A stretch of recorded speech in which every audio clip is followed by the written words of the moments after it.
memanjatkan puja dan puji syukur kita atas kehadiran Tuhan Yang Maha Esa, yang mana atas berkat rahmat dan karunia-Nya kita dapat berkumpul di dalam acara podcast. Jadi untuk kali ini saya ucapkan selamat datang di podcast spesial ujian akhir semester mata kuliah literasi digital. Saya adalah tuan rumah kita hari ini. Saya yang bernama Muhammad Rizky Maulana dengan NIM 52011220004. Kita akan membahas kasus serius yang terjadi di Universitas Digital terkait kebocoran data besar-besaran. Mari kita mulai dengan menjawab pertanyaan-pertanyaan yang diajukan. Jadi bagian pertama itu adalah kita menganalisis situasi. Pertama-tama, mari kita analisis faktor-faktor yang mungkin menyebabkan terjadinya kebocoran data di Universitas Digital. Sebagai universitas inovasi dengan menggunakan teknologi yang canggih, sistem digital mereka rentan terhadap serangan atau peretas yang semakin canggih. Sistem digital, selain itu, mungkin ada kekurangan dalam mengimplementasikan keamanan sistem atau pelatihan yang tidak memadai terhadap ancaman digital. Baiklah, di sini saya akan membacakan dari studi kasus yang berjudul Krisis Privasi di Kampus Universitas Digital. Universitas Digital adalah sebuah universitas ternama yang sangat terkenal karena inovasi teknologi dan penggunaan platform digital dalam proses belajar mengajar. Namun, baru-baru ini terjadi kebocoran data besar-besaran di Universitas Digital. Data pribadi ribuan mahasiswa termasuk nama, alamat, nomor telepon, dan bahkan nilai akademis bocor dipublik setelah aplikasi kampus mengalami peretasan.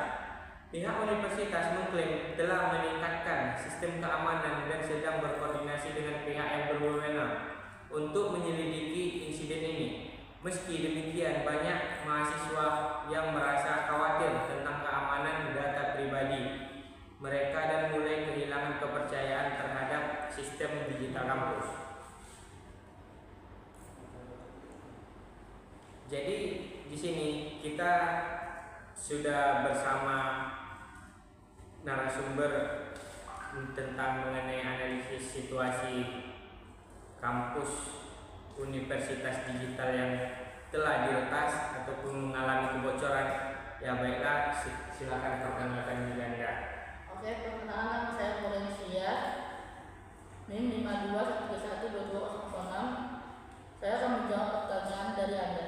Ya, bagaimana? Pertanyaannya ialah bagaimana konsep privasi digital berperan dalam kehidupan kampus dan mengapa ini penting untuk dilindungi? Ya, kepada narasumber kita dipersilakan untuk menjawab.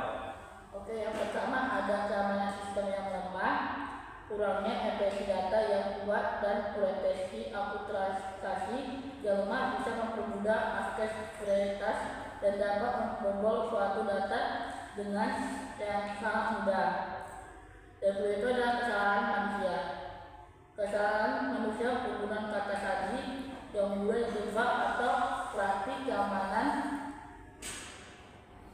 yang baru oleh hack dan mahasiswa juga dapat menyebabkan prioritas lebih mudah untuk membobol data pribadi manusia.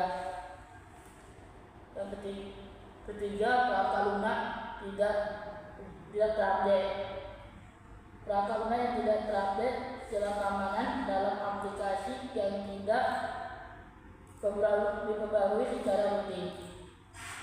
Selanjutnya ada serangan phishing. Manusia atau staff yang tertipu memberikan informasi ini mereka kepada pihak yang tidak berwenang. Dan terakhir itu ada akses tidak sah. Kurangnya kontrol akses yang ketat sehingga memungkinkan orang yang tidak berhak mengakses data sensitif. Ya, itu tadi ialah mengenai etika dan privasi, dan di mana etika dan privasi itu mengenai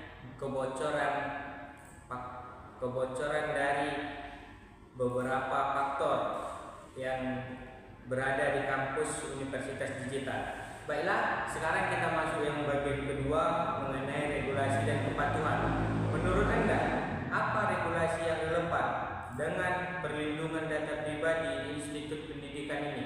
Yang kita maksud ialah universitas digital. Ya, kepada narasumber kami dipersilakanlah untuk menjawab mengenai regulasi dan yang relevan untuk perlindungan data pribadi supaya tidak adanya kebocoran di data pribadi tersebut. Oke, saya akan menjawab. Yang pertama itu ada kehilangan privasi, informasi pribadi mereka ini bisa diakses oleh pihak yang tidak berwenang. Yang kedua, risiko penipuan.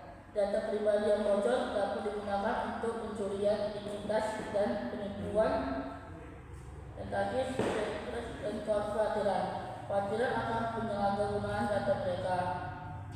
Reputasi universitas. Yang pertama, kehilangan kepercayaan. Mahasiswa dan calon mahasiswa mungkin menggunakan keamanan universitas dalam melindungi data mereka dan merasa kecewa dengan sistem keamanan yang ada di universitas tersebut. Citra negatif di media. Berita kebocoran data dapat mencoreng citra universitas di mata publik dan dapat mengurangi peminat yang ingin masuk dan mendaftar di universitas tersebut. Dan terakhir, konstruksi finansial. Potensi tuntutan hukum dan kompensasi yang harus dibayarkan kepada korban kebocoran data. Nah, sekarang kita sudah berbicara tentang regulasi dan kepatuhan. Tadi sudah dijelaskan oleh narasumber kita mengenai regulasi yang relevan dengan perlindungan data pribadi di institusi pendidikan atau yang sering kita katakan sebagai universitas digital. Jadi sekarang masuk ke bagian solusi dan rekomendasi. Menurut Anda, solusi dan rekomendasi apa? Langkah-langkah konkret yang harus diambil oleh universitas digital untuk memperbaiki kebijakan privasi dan memulihkan kepercayaan mahasiswa. Ya, kami persilakan untuk menjawab mengenai solusi dan rekomendasi.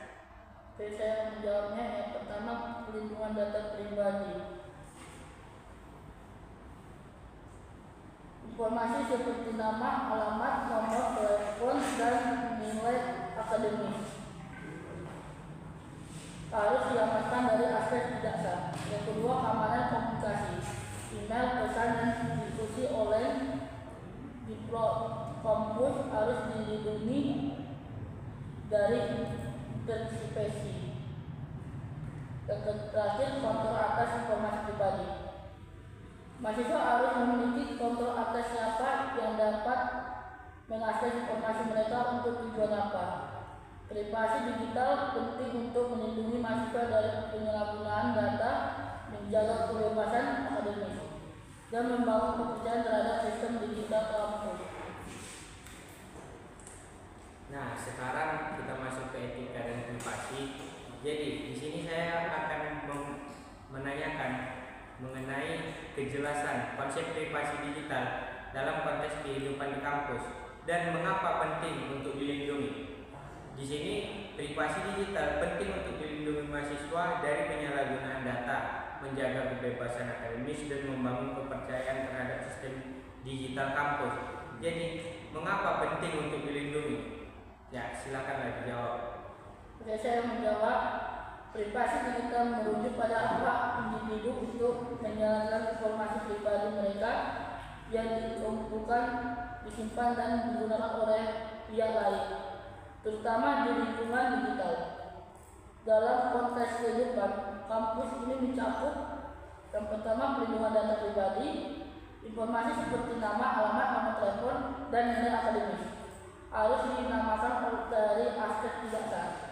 Dan kedua, keamanan komunikasi, email, pesan, dan diskusi online di blog kampus harus dilindungi dari intervensi. Dan terakhir, kontrol atas nama pribadi. Mahasiswa harus memiliki kontrol atas siapa yang dapat mengakses informasi mereka untuk tujuan apa. Privasi digital penting untuk melindungi mahasiswa dari penyalahgunaan data, menjaga kebebasan akademis, dan membangun kepercayaan terhadap sistem digital kampus.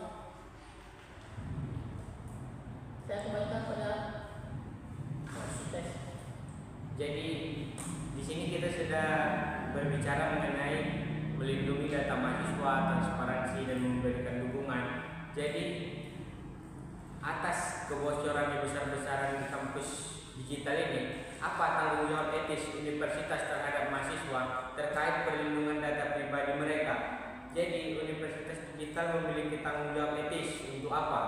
Jadi kepada narasumber kita yang berada di sini, kami persilakanlah untuk menjawab tanggung jawab etis dari universitas di dalam menanggulangi mahasiswa terkait perlindungan data pribadi mereka. Oke, saya akan menjawabnya. Universitas digital memiliki tanggung jawab etis itu yang pertama melindungi data mahasiswa, mengimplementasikan langkah-langkah keamanan yang kuat untuk melindungi data pribadi. Yang kedua, transparansi, memberikan informasi yang jelas dan jujur kepada mahasiswa tentang bagaimana data mereka dikumpulkan dan digunakan. Yang ketiga, memberikan dukungan, menawarkan bantuan dan dukungan kepada mahasiswa yang terkena dampak kebocoran data. Yang terakhir, edukasi keamanan, mengedukasi komunitas kampus tentang pentingnya privasi dan keamanan data. Saya kembalikan kepada Mas. Jadi secara sederhananya, sebutkan dan jelaskan beberapa regulasi yang relevan dengan perlindungan data pribadi di institusi pendidikan atau universitas digital. Jadi saya akan menjawab beberapa regulasi yang relevan diikuti. Yang pertama, Undang-Undang Perlindungan Data Pribadi mengatur cara organisasi mengumpulkan, menggunakan dan melindungi data pribadi. Yang kedua, General Data Protection Regulation, peraturan Uni Eropa yang memberikan hak-hak khusus kepada individu terkait dan data pribadi mereka, yang menetapkan kewajiban bagi organisasi yang mengelola data tersebut. Dan terakhir, Family Relation Rights dan privasi, hukum di Amerika Serikat yang melindungi privasi catatan pendidikan siswa. Saya kembalikan kepada Mas. Jadi di sini ada yang lebih kalah pentingnya di dalam kebocoran data pribadi di universitas digital. Jadi kami pertanyakan kepada Anda, bagaimana universitas digital dapat memulihkan kepercayaan mahasiswa setelah skandal kebocoran data ini, dikarenakan data-data dari kepribadian mahasiswa sudah tersebar dimanapun. Jadi jawabannya mengenai bagaimana universitas digital dapat memulihkan kepercayaan mahasiswa setelah skandal kebocoran data ini. Saya akan menjawabnya. Untuk memenuhi regulasi tersebut dan menghindari